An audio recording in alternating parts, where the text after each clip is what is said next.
Hey, welcome to the intelligence lecture. This goes in the higher cognition section. Before you start it today, I want you to go and take an intelligence test. And I have a particular one in mind. It is called the World War I test. If you have access to our Blackboard page, you can download a PDF there, or I'm going to show it to you in the next couple of slides right now. So here are the first 14. Zoom in, pause the video, do whatever you need to do to generate answers to all 14 of these questions. If you can't answer one, just take a guess. And of course, don't Google them. I'm going to move on to the next one, so pause this if you're still answering on this page. Here's the last few questions, so take your time to answer these. Pause the video if you haven't answered them yet. I'm going to move on. Here are the answers. So these questions probably feel almost silly to you, especially if you're a student in a Gen Psych course. Odds are good that you're somewhere around 20 years old, and thus most of these things made absolutely no sense to you, let alone did you have answers for many or any of them. And really, if you're younger than something in the neighborhood of 120, this probably doesn't make a ton of sense to you. Pretty much any question on here. I'll just go through a couple of them for the fun of it. Let's see. Question 7, what is George Ade famous for? He's an author, apparently. Question 11, why should you prefer a house over a tent? Apparently B, because it's more comfortable. So this is from the world's first mass administration of an IQ test. It occurred during World War I with the aid of psychologist Lewis Terman. So the government developed this, the US government, in order to evaluate new immigrants, particularly those who were being recruited for the Army. There were 1.7 million new World War I Army recruits. So those folks and immigrants were both tested using this, some of the questions from this very IQ test. Terman said there's nothing as important as an individual as his IQ. The gendered nature of that, of course, sort of shows us a little bit about what they were thinking, of course. The Army's use of intelligence tests kind of boosted both them and psychology at the same time. Psychology was a fairly young science in the early 1900s, and it gained a lot of notoriety, a lot of good publicity from pairing with the Army and from people all taking these tests. Everybody suddenly knew what psychology was, where they may not have even heard of it as few as a couple years earlier, primarily because it barely existed. But at the same time that it sort of raised awareness of psychology, this intelligence test and others like it that were developed around the same time stimulated quite a lot of public debate about the validity of the tests. Were the tests actually measuring what they were supposed to test? Were they measuring intelligence, in quotes? And I show you this before we even start discussing intelligence to describe the most basic and fundamental element of any IQ test, and it is that an intelligence test exists very specifically in the context of the time and the place that it is written and designed. And it is always designed based on what is valued by the person or people who wrote it or commissioned it. And so when you think about that and look back at this World War I questionnaire, you can kind of get an idea for who probably wrote it. I mean, I already told you it was the Army, but why they wanted to ask these questions. They're measures of sort of general sensibility, how sensible the person is. They're measures of honor and loyalty and things like that. There's questions asking about general sort of American cultural knowledge to see kind of how deep into the society you are for new immigrants or soldiers. And you can see where those kinds of things would be valuable to the government and to the Army, especially around the beginning of World War I.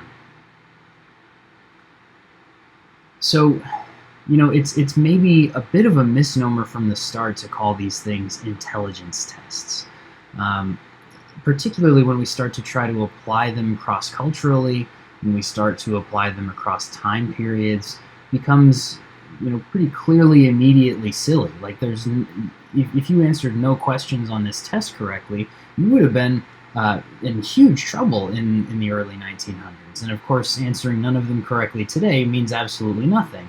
Does and in neither case did it say all that much about how actually intelligent you were, how smart of a person you were or are, how capable mentally you are. And so I'm going to call them IQ tests and intelligence tests through this video, but understand that that is not necessarily what each one is measuring. They're all trying to measure that, and we're doing a little better now than we have in the past. But in general, IQ tests are so contextually determined that it can be tough to really conclude that any one of them is measuring the thing they all seek. It's this kind of lowercase, fancy little I that they all seek to measure intelligence in an objective form. And people, in fact, realized this at the time. People doubted the broad claims of the Army intelligence test and the people who promoted them. There was this Army newspaper called Camp Life Chickamauga that published the definitely derogatory poem here in an April 1918 issue. So today, we're going to work on a couple of basic tasks surrounding IQ tests. We'll talk about a working definition of what it's supposed to be, what intelligence is in psychology. We'll talk about the sort of two major approaches, which are generalized intelligence versus multiple intelligences. And we'll talk about what intelligence can do for us as a measure. And we won't probably talk specifically about good versus poor psychometric assessment, but it is kind of a through line that goes in all the issues here. Psychometric assessment being primarily, we'll talk about it in the context of validity. So when we get there, that's when we're dealing with psychometrics. So again, most intelligence tests are designed to accomplish some goal. They have an end to them. They are intended to do something like predict future academic performance or predict future earnings or something like that. They're not all-encompassing indexes of true intellectual ability, mental smarts, or whatever you want to call it. They're always created by people and thus probably somewhat flawed, or at least from a particular perspective. And so if you develop a test that you intend to predict college performance, it's probably not reasonable for that test to also be expected to predict things like creativity or originality, or even something like the ability for deep thought, which isn't necessarily how you get A's in all college courses. So like the SAT or the ACT shouldn't be used as a measure for entrance to perhaps art school or any other walk of life that requires something other than college performance in the traditional sense. And of course, as I've been saying all around, there are almost always cultural limitations to intelligence tests.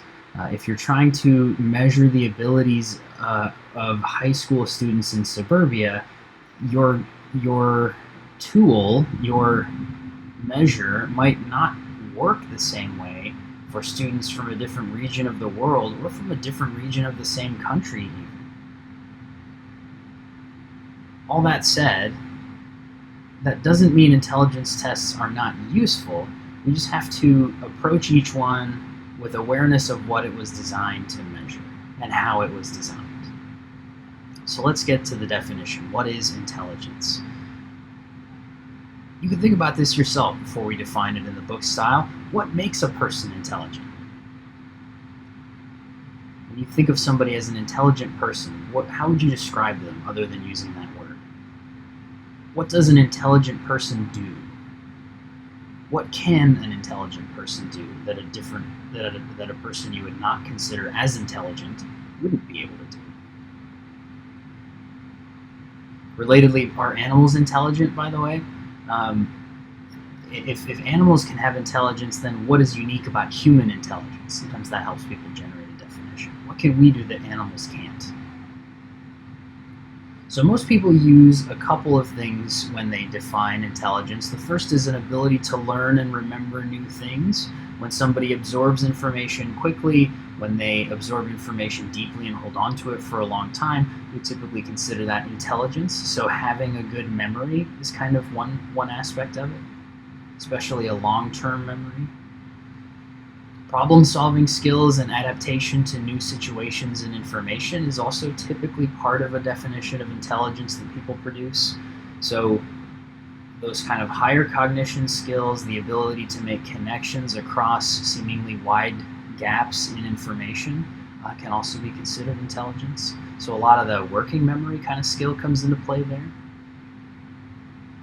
And then on top of that, there's the kind of squishier, tougher to define idea of people who use their memory and their problem-solving skills in appropriate or even like clever, previously unimaginable kind of ways, right? Like somebody who's really, really intelligent, who has such an IQ score that they were invited to Mensa, is the kind of person who is going to generate new ideas based on all the crazy knowledge they have. They know so much and they're able to connect so much of it together. That's sort of like one of the defining features typically when people describe intelligence. You might also consider it as people who are really good at the things that distinguish us from animals. So things we can do like altruism or deception or highly complex numerical concepts, theory of mind, all those kinds of things might also be interesting to use in a definition of intelligence. But the traditional sort of psych textbook version is these three things here, particularly the first two, and then kind of wrapping them together for the third.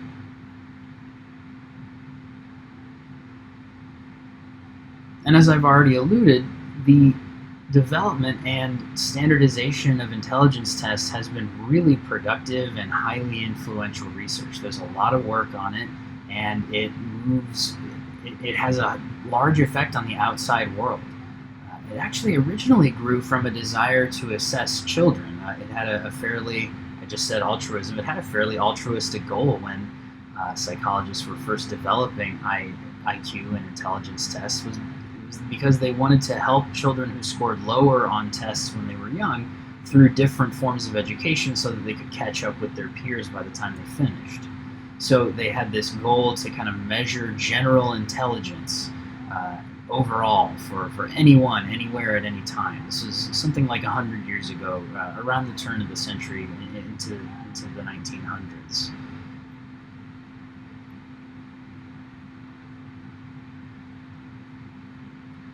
And so, as we consider this, I want to invite you to think about someone who is, say, a star athlete who excels in several sports.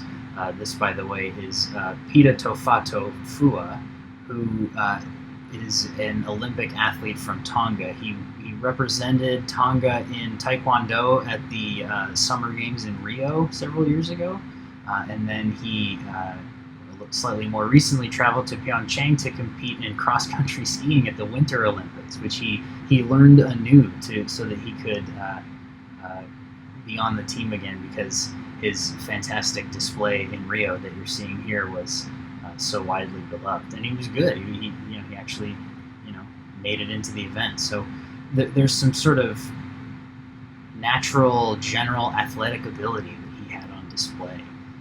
And that is the basis of the general ability of intelligence as well.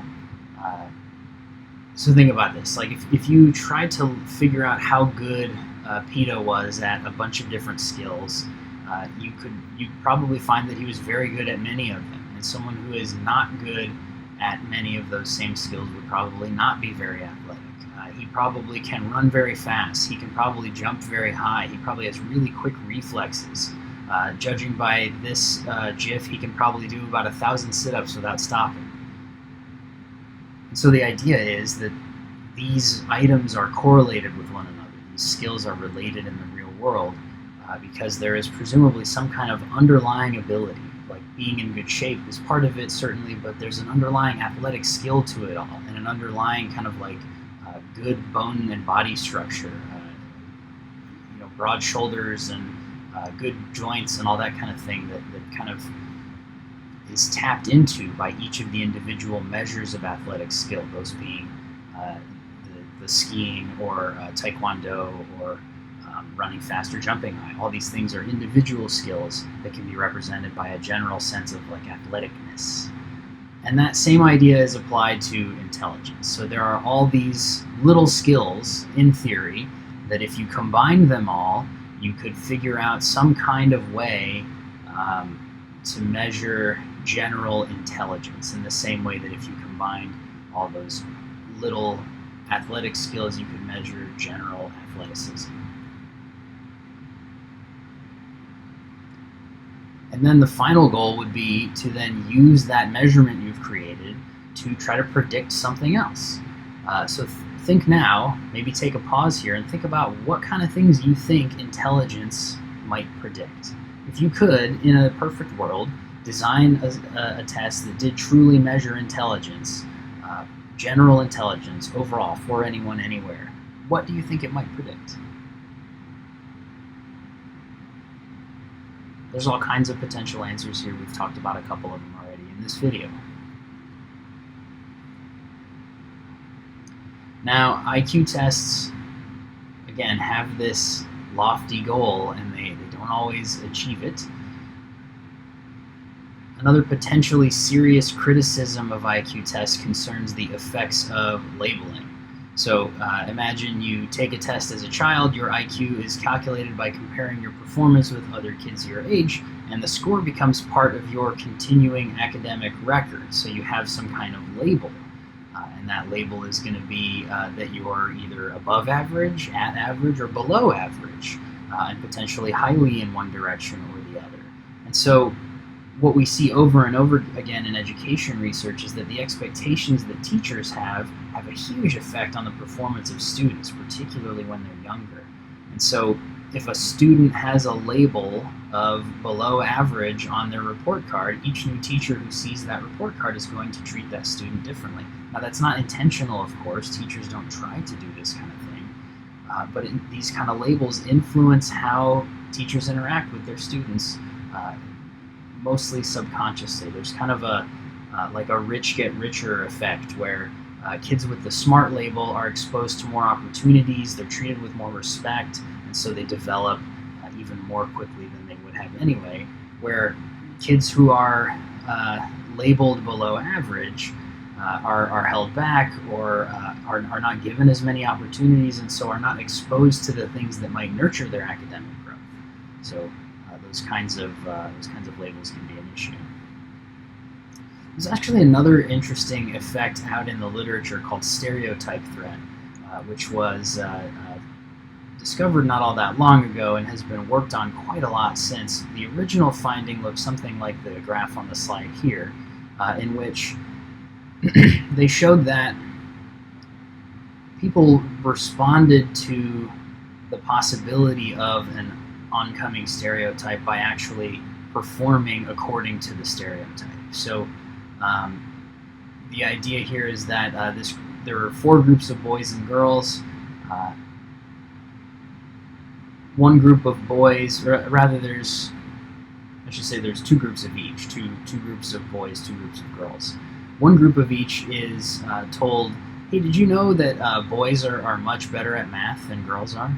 And then the other group is told, there's this sort of stereotype out there that boys are better at math than girls are, but it's actually not true. They perform quite equally most of the time, and if anything, girls are a little bit better. And you can probably guess which of those conditions is shown in which situation here. The situation of high stereotype threat is the one in which the kids are told girls are bad at math. And so when they're told girls are bad at math, girls perform worse, and oddly enough, boys also perform better. So boosting their confidence helps, and depressing their confidence hurts. And then you kind of see a little bit of a reversal in the other condition, in which there's variation here. Sometimes they're told that boys and girls have equal skill in math. Sometimes they're told that girls are a little better. In both cases, you end up with numbers that are usually numerically identical. So here, there's a difference of like 0.77, but that difference is probably not statistically significant. What we'd end up seeing here usually is that they essentially both score around 9 when they're not threatened with the stereotype. Now, this is interesting, it's compelling, there's a lot of work on it in psychology. What I'm showing you here is a graph of many, many studies all across a couple of different measures. So the confidence we should have in the estimate of the study is on the y-axis here. So we should believe more from the studies that are higher up. The size of the effect is on the x-axis here, and so a negative number indicates that girls' scores are reduced by stereotypes, and then the plus it's that they're reduced by stereotypes, and then the plus indicates that their scores are increased by stereotypes. And so if stereotype threat is a definite effect, we should see more scores on the left. And then they're sort of split by the p-value in the study, so if that's meaningful to you, you can see the scale and the key here. But essentially what we should be seeing, what we assume we should be seeing, is lots of studies that have results on the left, and hopefully the more studies, as you sort of move upward, you should see even more studies going on the left. And if anything, I would say I see a little bit of an opposite of that, but more clearly here is there's a general bias toward the left, but it isn't very strong. And so my takeaway would be that stereotype threat is probably real, but it's probably not all that strong of an effect. So we don't need to go too wild in worrying about these kinds of things, but we can certainly remove those kinds of conversations and enable kids to have the success that they would if they weren't worrying about or weren't consciously thinking about certain stereotypes about their performance on certain IQ tests or other tests.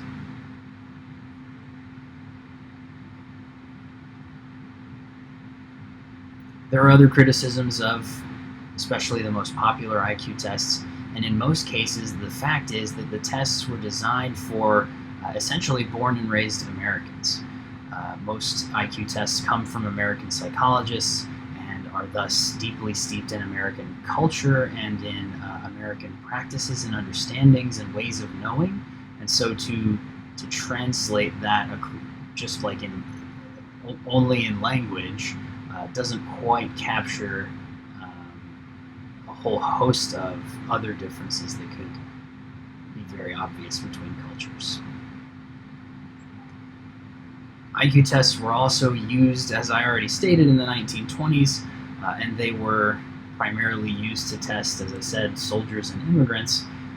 And the use of IQ tests to test immigrants resulted in a lot of reasoning to discriminate against people who performed more poorly, and in fact, the federal government used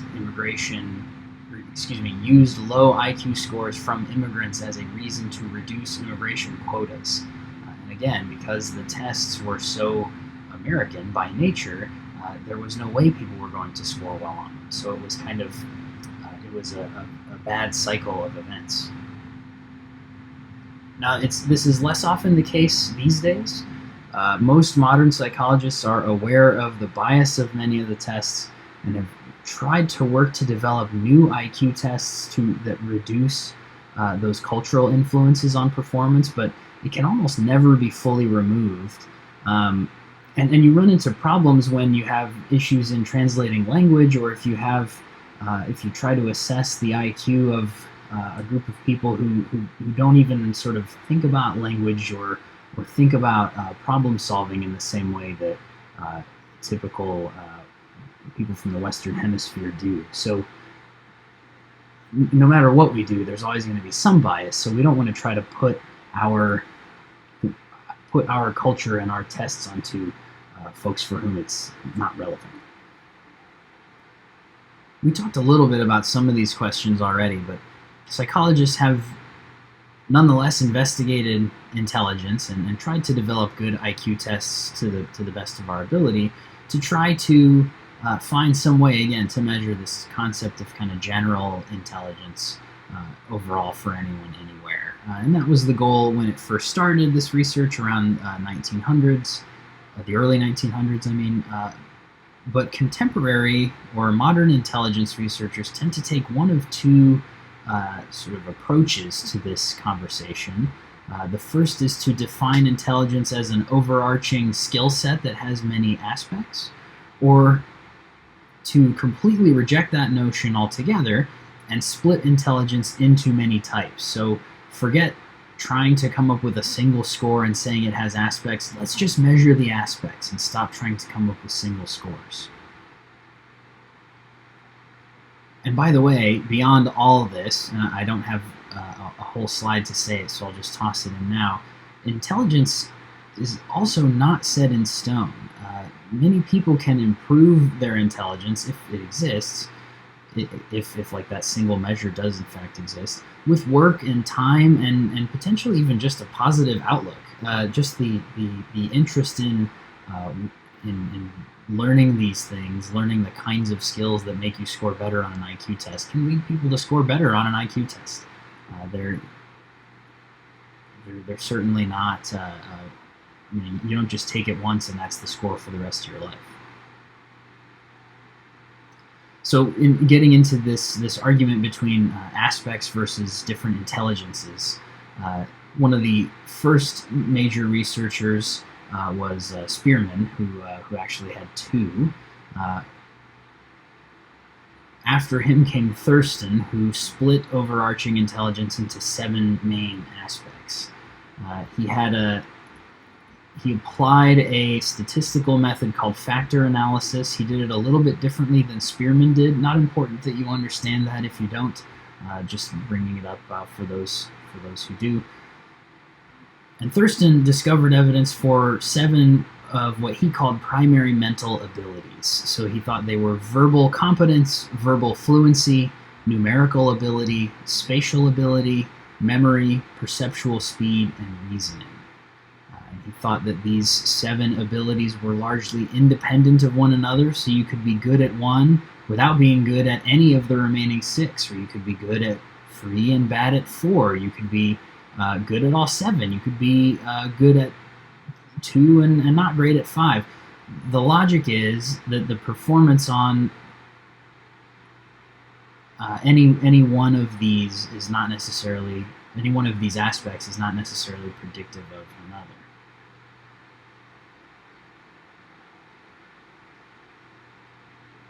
And so this was sort of the first argument in the direction of maybe there is no single underlying ability. If it's not the case that these things all vary together, why would we try to smush them together into one measure that we called intelligence? Sometime later, Gardner actually expanded into 8 distinct kinds of intelligence that he defined a little bit differently from Thurston's. His were musical intelligence, bodily and kinesthetic intelligence, logical or mathematical intelligence, linguistic intelligence, spatial intelligence, interpersonal intelligence, intrapersonal intelligence, and naturalistic intelligence. He thought that these multiple intelligences were sort of a set of abilities that permitted a person to solve problems or make products of consequence in a particular cultural setting. So he sort of baked the cultural nativeness into his description. And so it kind of comes close. I mean, it has a lot of comes close to Thurston. I mean, there's a lot of the same kind of concepts here. Linguistic intelligence is going to be very much like Thurston's verbal fluency. Logical and mathematical, of course, they both have a numerical aspect. Spatial ability is going to be really close to the both spatial, obviously here, but also the kind of bodily and kinesthetic intelligence. Musical is maybe the thing he really added. I don't know that there's a way to think of musical intelligence in Thurston's definitions. But what I encourage you to do with both this and Thurston's version is to think about how well these intelligences capture our earlier definition of intelligence itself. We talked about being able to remember and being able to problem solve and kind of applying those things cleverly. So the question is, if you measured all these things and put it into one number, would that number give you an idea of that person's ability to remember, problem solve, and be clever? Or is it more interesting and valuable to measure a person's ability to remember, problem solve, and be clever within each of these different areas and not bother to combine them? Here, by the way, is a photo of Howard Gardner, in case you are curious what he looks like. You might be thinking, what's coming next here? And it is that some people say Gardner's definition is a little too wide. He's maybe talking more about talents than intelligences. And so I'll give you one other version to kind of finish off this section of the video, and it is that Sternberg, pictured here, has a triarchic theory of intelligence. He says that we should split intelligence into analytical intelligence, creative intelligence, and practical intelligence. Possibly also worthwhile. Again, consider it from the same lens. Is it more interesting to define these three things and combine them and then call that intelligence, or to look at the intelligence of each one as it pertains to memory, problem solving, and sort of clever application? By the way, these are not learning styles. I have a whole longer other rant about learning styles, but they are not as hard and fast as some would have you think.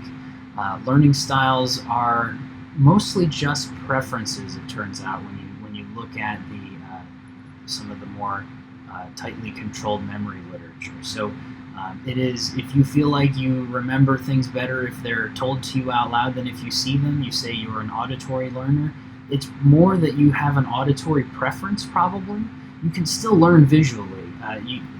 There's no like hard cutoff or really specific learning styles for any one person. We all can learn in any of the various learning styles, as long as we aren't physically unable to do so. So, what I guess I'm trying to say is, don't limit yourself. You may have a preference, and I have mine, and we all have preferences of how we'd like to receive information, but you don't need to only limit yourself to that, because you're going to miss out on some really good ways to learn by only focusing on one particular learning style. Again, they're not really well supported by the research. I promised a little psychometrics lesson, and we'll come to the end starting with this idea. So when you see any IQ test, the questions you want to ask about it are in these three major categories, and those are going to be reliability, validity, and standardization. So reliability is what you're testing when you try to figure out whether a test will give you the same score one day as it might the next day. We call that test-retest reliability. In other words, if you took, let's say, an exam in a course one day and then you took it again 3 days later, would you get about the same score? The answer is probably yes. And so that should also be true of an IQ test. If you take it today and you take it a week from now and you take it a month from now, you should probably get about the same score, until there's been enough time that you might have feasibly improved or changed your intelligence. It's also true of personality tests, by the way. We'll talk about this later in the semester, but if you've taken a personality test today and you take it again next week, you should probably get the same score, or you don't have a very reliable test.